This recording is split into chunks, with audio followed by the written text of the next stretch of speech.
عالمی یوم خواندگی کے حوالے سے ضلع کونسل آل شیخوپورہ میں خصوصی تقریب منعقد ہوئی، جس میں سی او ایجوکیشن شیخوپورہ میاں شفقت حبیب اور D O literacy madam Maheen Arshad work نے بطور مہمان خصوصی شرکت کی۔ علاوہ ازیں لٹریسی سٹاف، ٹیچرز اور لٹریسی بچوں نے بھی بھرپور شرکت کی۔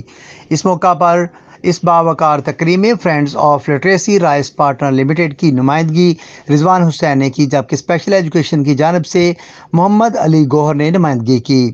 اس موقع پر سی او ایجوکیشن میاں شفقت حبیب نے لٹریسی بچوں کے فن اور صلاحیت کی تعریف کی اور لٹریسی ڈپارٹمنٹ کی خدمات کو خوب خراج تحسین پیش کیا۔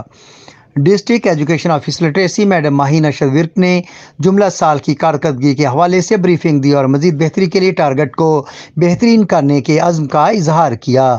اس موقع پر literacy and non formal basic education کے بچوں نے مختلف ٹیبلوز اور تقریر سے تقریب کو چار چاند لگا دیے۔ اپنے کیمرہ مین ٹیم کے ساتھ شیخ محمد طیب، فائر سٹون نیوز شیخوپورہ۔